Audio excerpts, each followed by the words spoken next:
अस्सलाम वालेकुम एवरीवन। आज का टॉपिक जो है वो लोन ऐप्स के ऊपर हम बात करेंगे कि लोन की ऐप्स जो पाकिस्तान में पिछले 1-2 सालों से लॉन्च हुई हैं उनके रिपरकशंस अब दिखना शुरू हो रहे हैं। तो वो आखिर वो दे क्या रहे थे और लोगों ने देखे बग़ैर जो उनमें कूदे हैं जब से महंगाई बढ़ी है, तो उसके अब आफ्टर इफ़ेक्ट्स जो आ रहे हैं। फ़वाद, ये लोन ऐप्स थी क्या? किन लोगों को इन्होंने टारगेट किया? क्या इनकी बेस लाइन थी कि भाई क्या हम देना चाह रहे हैं? और दुखती रख पे जिसको कहते हैं ना, बस इन्होंने हाथ रखा है और मौके पे रेडी बैठे हुए थे कि जिस टाइम पे हालात यहाँ पे ख़राब हो या महंगाई बढ़े हम कूद जाएं, और उसके जो आप रिप्रकशन हुए हैं उस पर भी ज़रा बात करें। अच्छा, जो लोन ऐप्स हैं उनका जो प्रोसीजर है चलने का वो बड़ा सिंपल सा है। वो आपसे बोलते हैं कि आप ऐप डाउनलोड कर लें। हम आपसे सिक्योरिटी नहीं मांग रहे। जैसे अगर आप बैंक से लोन लेने जाएं तो वो कहता है कि सिक्योरिटी डिपॉजिट रखवाएं या कोई उसके अगेंस्ट में कोलैटरल दें हमें। तो अगर कोई प्रॉपर्टी के डॉक्यूमेंट्स या कुछ जो भी कोलैटरल होना चाहिए, ताकि अगर आप उसको लोन डिफ़ॉल्ट करें आप लोन पे, तो बैंक उस कोलैटरल के थ्रू अपने पैसे रिकवर कर ले। ठीक है। तो इन ऐप्स का जो मेन तरीका वारदात था वो यही था कि इन्होंने बोला कि हम आपसे कोई कोलैटरल ले नहीं रहे, तो फिर हर बंदा आपसे लोन ले सकता है।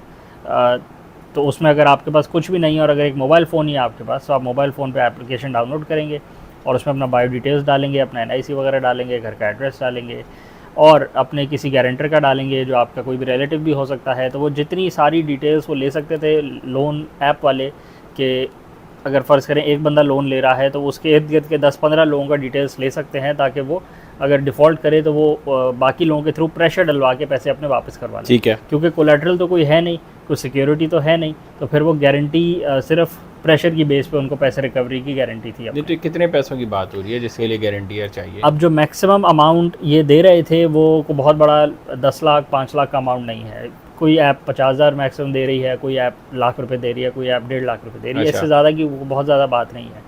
कोई भी ऐप आपको 5, 8, 10 लाख 50 लाख करोड़ रुपये कुछ ऐसा नहीं दे रही।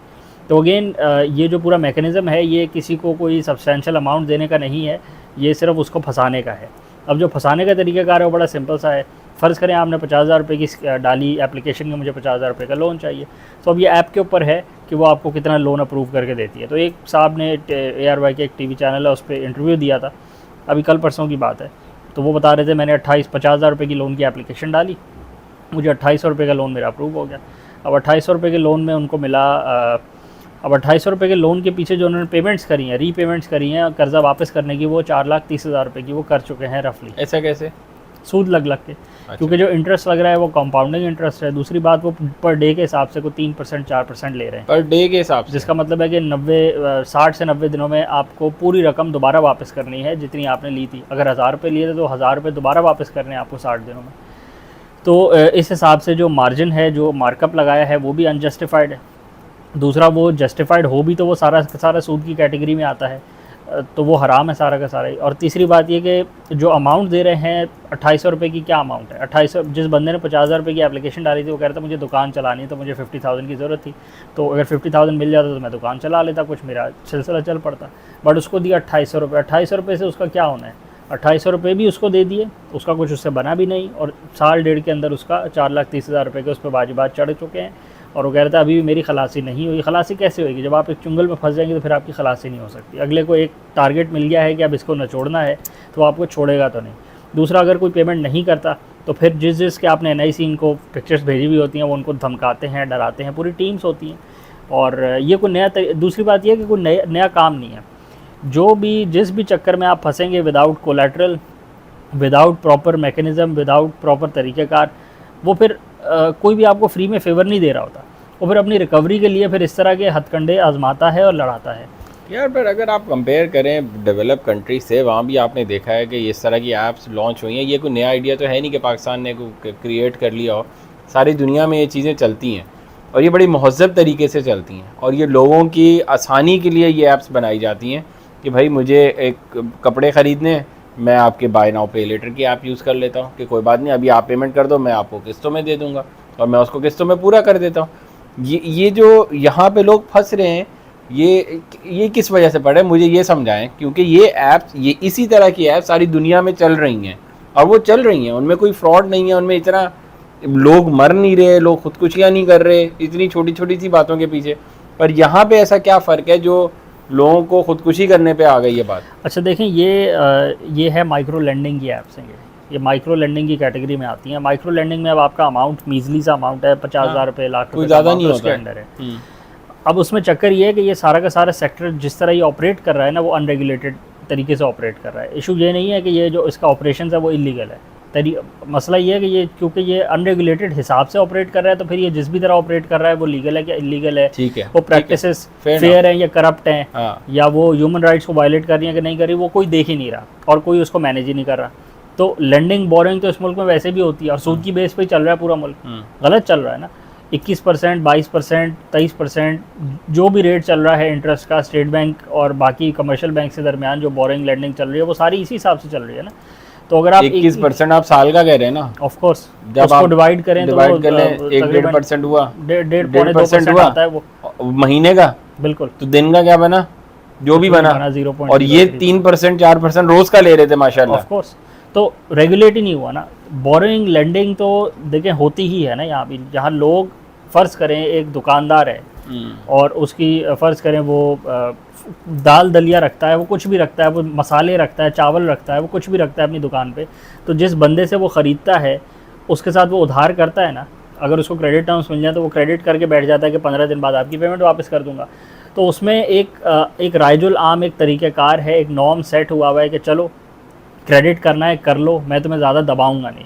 वैसे तो यहाँ भी ये ऐसी है कि दीन-ए-ईमान की कमी है, तो वो क्रेडिट के रेट ज़्यादा होते हैं और कैश के रेट कम होते हैं, हर प्रोडक्ट के ये होते हैं, बट उसमें भी ऐसा नहीं है कि क्रेडिट पे सूद चढ़ाता रहे अगला जनरली। बाकी कोई जितनी मर्जी करप्ट प्रैक्टिसेस दिखानी है तो वो उस पर भी सूद चढ़ा सकता है। अब ये जो है इसमें चक्कर ये है कि एक पूरी एजेंसी, एक पूरा निज़ाम, एक पूरा नेटवर्क है जो लोगों से फ़ायदा निकलवाने के लिए उनको फंसा रहा है, तो ये करप्ट प्रैक्टिसेस में आ जाता है। काम गलत नहीं है इस तरह से, आप लेंडिंग बोरिंग कर सकते हैं बट उसमें भी इंटरेस्ट नहीं होना चाहिए, सूद नहीं होना चाहिए। आप फेयर तरीके से लेंडिंग बोरिंग बिल्कुल करें, लेकिन अगर आप ऐसे बंदे को लेंड करेंगे कि जिसको आप 2800 रुपये दे के आपकी कोशिश होगी मैंने से 5 लाख रुपए निकलवाने हैं, और निकलवाने किस तरह हैं, धमका के, डरा के, उसके सर्कल में बात फैला के, उसके चचा को फ़ोन करेंगे, वहाँ 4 बंदे भेजेंगे, वहाँ डराएंगे धमकाएंगे, तो वो फिर जिस बेचारे ने आपसे 2800 रुपये लिए हैं वो तो फंस जाएगा बेचारा, वो पहले मजबूर था, फिर उसके बाद कोई हल बचेगा ही नहीं।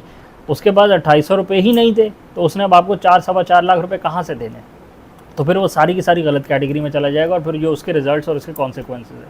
ऑन दी अदर हैंड अगर आप देखें तो इस मुल्क में जो माहौल है, तो ये मुल्क भी इसी बेसिस पे ही चल रहा है कि पाकिस्तान एज अ नेशन, अगर आप इसको वो बंदा ले लें जो 2800 रुपये के लिए कर्ज़ मांगता है, तो पाकिस्तान भी अपने थोड़े से ख़र्चों के लिए कर्ज़ मांगता है। ख़र्चे जायज़ नाजायज़ पूरी एक सेपरेट डिस्कशन है, और वो ख़र्चे कैसे कम हो सकते हैं उसका भी बड़ा सीधा तरीक़ाकार है, बट वो एक पूरा सेपरेट इशू है। बट पाकिस्तान अपने कर्ज़े मांगता है ख़र्चे चलाने के लिए, तो पाकिस्तान को कोई खर्चा नहीं देता। IMF कहता है कि इससे भी पहले पैसे लाओ, उससे भी पहले पैसे लाओ, गारंटर लाओ, UAE को एज अ गारंटर लाओ, चाइना को एज अ गारंटर लाओ, और 2-4 को गारंटर लाओ, तब मिलेंगे पैसे।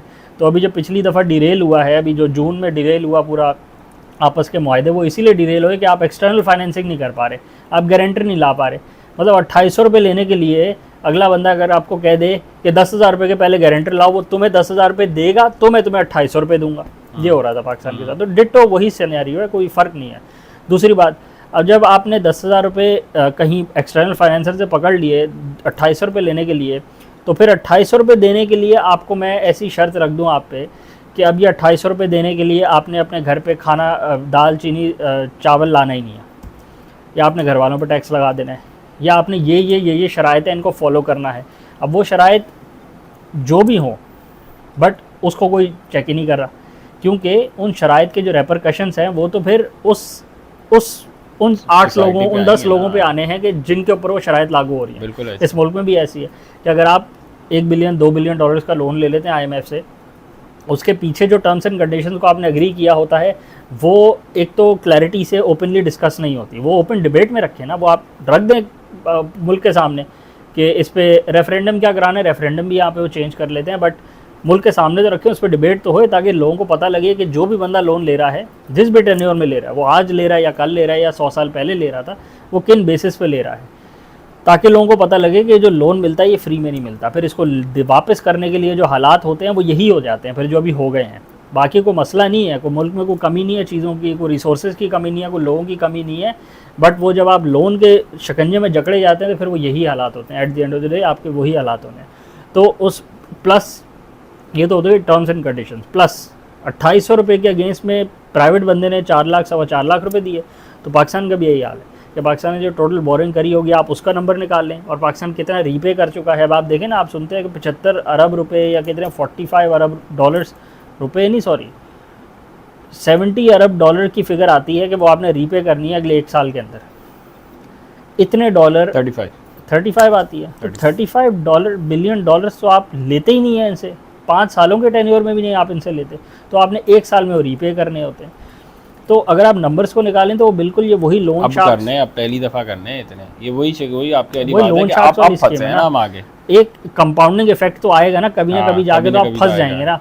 और फिर वो है फाइनेंशियल इंस्टीट्यूशन, उसकी बैकिंग पे पूरी दुनिया खड़ी रहती है, और उसने भी आपको 10 जगह से जकड़ा हुआ होता है कि फिर सैंक्शन लगा दूंगा, फिर नहीं तो इंडिया को सपोर्ट करना शुरू कर दूंगा, इंडिया आपको धमकाना शुरू कर देगा, या इधर इंस्टेबिलिटी क्रिएट कर दूंगा, तो वहाँ से फिर आप पे प्रेशर आएगा। वो जो NICs रखवाते हैं आप अपने चचा के, तो वो NICs पर चले जाते हैं UAE के और चाइना के, फिर वहाँ से प्रेशर आता है भाई पैसे वापस करो इनके। तो फिर यही तरीक़ेकार है, डिटो वही स्कीम है, कोई नई स्कीम नहीं है, बट आपके सामने हालात है। दूसरा, अब ऐसी सिचुएशन का काउंटर आप क्या कर सकते हैं, 2 ही हल हैं आपके पास। एक तो ये कि कंज्यूमर को अवेयर करें कि ऐसी चीज़ों से दूर रहें, जितने भी मुश्किल हालात हो, आपने ऐसी चीज़ों में फंसेंगे तो फिर आप जकड़े जाएंगे।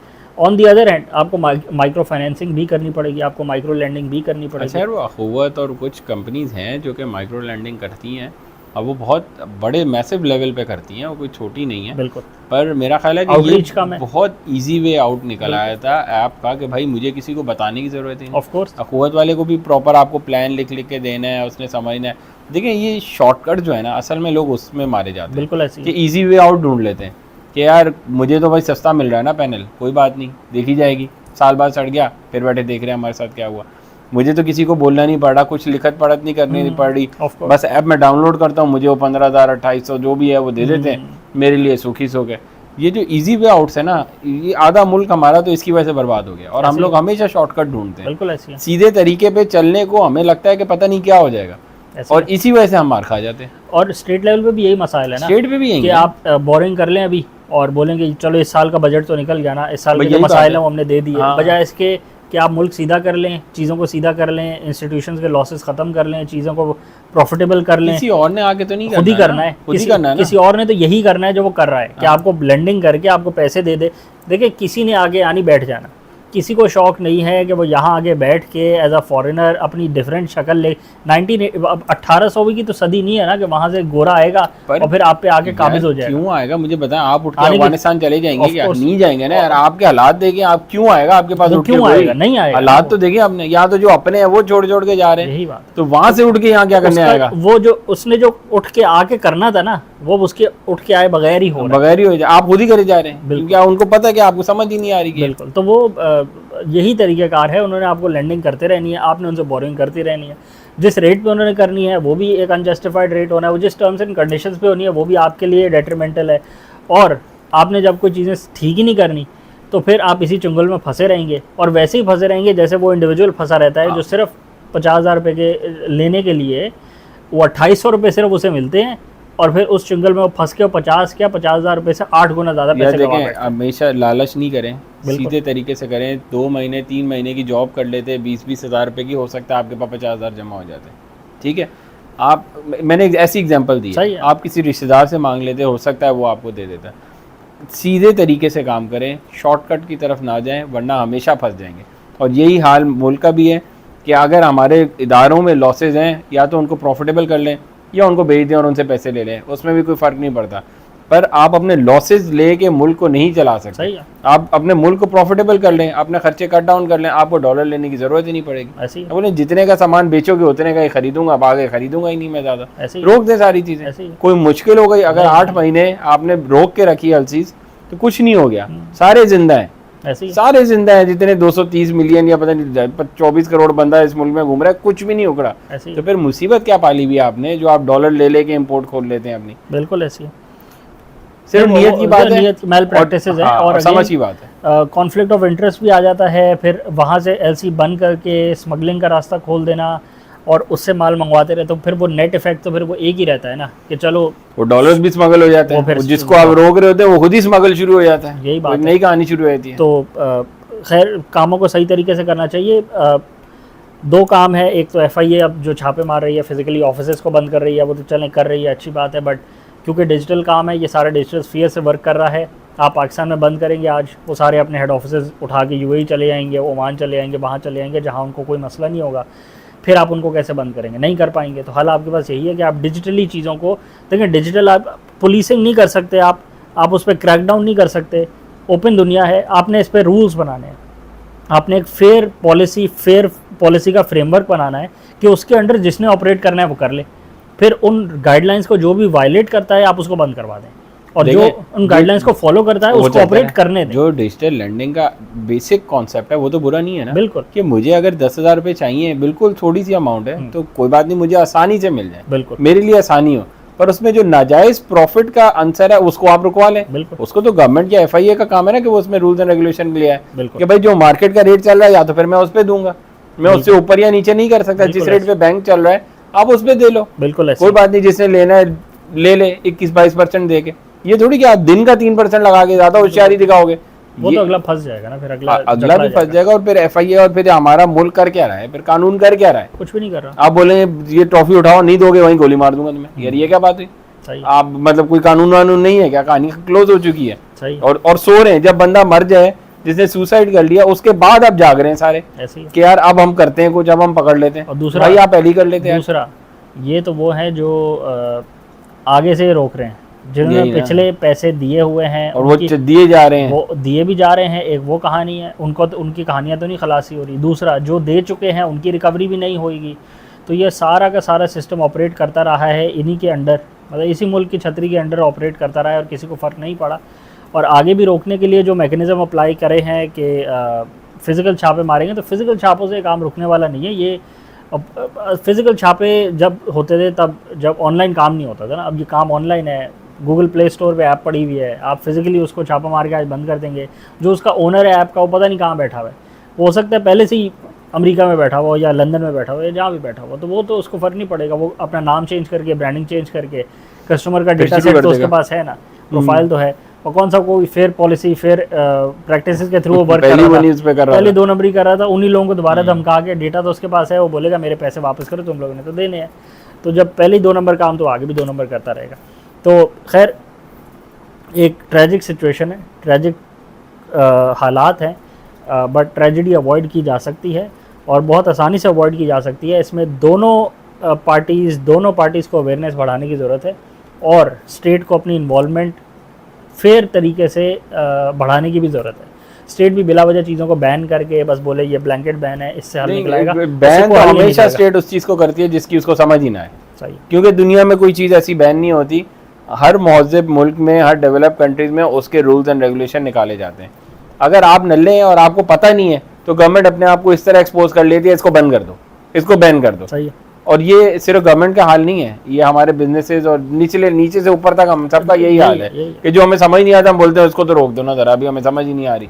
बिल्कुल। तो और हमें उसको एग्री करने में भी बड़े मसले मसाइल हो जाते हैं कि हम मानेंगे भी नहीं कि हमें समझ नहीं आ रही। तो यार जिसको समझ आ रही है आप उससे करवा लो, ताकि वो एक दफ़ा रूल्स एंड रेगुलेशन बन जाए और फिर उसको इम्प्लीमेंट करवा लें तो काम आसान हो जाएगा, कोई मुश्किल नहीं है। बिल्कुल ठीक है। वीडियो को रैप अप करें, चैनल को लाइक करें, सब्सक्राइब करें, ज़्यादा से ज़्यादा शेयर करें और कमेंट्स में बताएं कि आपकी नज़र में क्या क्या वो तरीके हैं जिससे इन चीज़ों को अवॉइड किया जा सकता है और लोगों में आगाही बढ़ाई जा सकती है। और कोई ऐसा वॉच डॉग्स पे भी सजेशंस दें जो इन चीज़ों को फेयरली, ताकि काम भी ना रुके, काम भी प्रॉपर्ली चलें, लीगली चलें, फेयर प्रैक्टिसेस के असूलों पे चलें, कंज्यूमर को भी बेनिफिट होता रहे, बिज़नेस ऑपरेशंस वालों को भी बेनिफिट होता रहे, बट फेयर प्रैक्टिसेस के फ्रेमवर्क के अंदर रहते हुए सबको बेनिफिट हो जाए और चीज़ें बैन भी ना हो जाए। और ऐड करूँ कि ये लैंडिंग का बिजनेस इंडिया में बहुत बूम कर गया और पर वो फेयर पॉलिसीज़ के थ्रू वो काम कर रहे हैं, हमारी तरह काम नहीं कर रहे, 3% 4% रोज़ का लेते हैं। बिल्कुल ऐसे। तो ये काम बुरा नहीं है अगर आप फेयर पॉलिसीज़ के थ्रू